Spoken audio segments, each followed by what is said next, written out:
Welcome to NSK taste and treat channel. இன்றைக்கி இந்த வீடியோவில் மதுரை தண்ணி சட்னி ரெசிபி தான் பார்க்க போகிறோம்.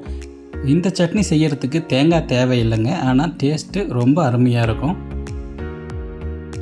தேவையான அளவு ஆயில் சேர்த்துக்கங்க.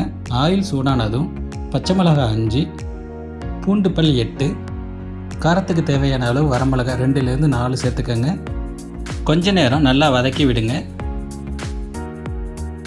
பச்சை மிளகாய் பூண்டு ஓரளவு வதங்கிடுச்சு. அடுத்து நம்ம வெங்காயம் சேர்த்துக்கலாம். நான் 3 மீடியம் சைஸ் வெங்காயம் சேர்க்குறேன். வெங்காயம் ரொம்ப பெருசாக இருந்துச்சுன்னா 2 மட்டும் சேர்த்துக்கங்க. வெங்காயத்தோட கலர் மாறுற வரைக்கும் நல்லா வதக்கி விடுங்க.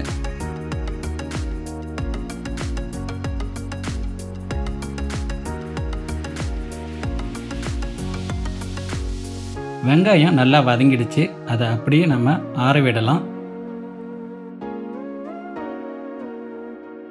எல்லாத்தையும் மிக்சர் ஜாரில் மாற்றிக்கலாம். அடுத்து நம்ம இதில் பொட்டுக்கடலை சேர்க்க போகிறோம்.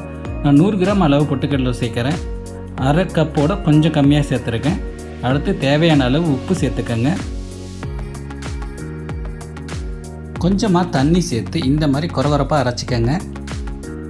அது அப்படியே இருக்கட்டும். அடுத்து நம்ம தாளிப்பு ரெடி பண்ணிக்கலாம். 2 டீஸ்பூன் ஆயில் சேர்த்துக்கங்க.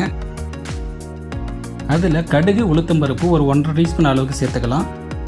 கடுகு நல்லா வெடித்து வந்ததுக்கப்புறமா கொஞ்சமாக சின்ன வெங்காயம் எடுத்து கட் பண்ணி சேர்த்துக்கங்க. சீரகம் 1/2 டீஸ்பூன் சேர்த்து லைட்டாக வதக்கிக்கலாம். அடுத்து கொஞ்சம் கருவேப்பிலை, பெருங்காயத்தூள் கொஞ்சம், வரமிளகாய் 2 சேர்த்து கொஞ்ச நேரம் வதக்கி விடுங்க.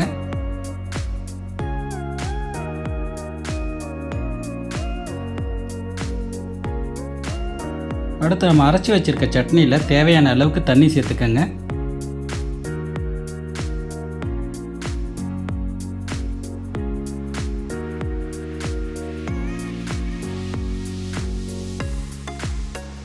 தாளிப்பு சேர்த்து நல்லா மிக்ஸ் பண்ணி விடுங்க.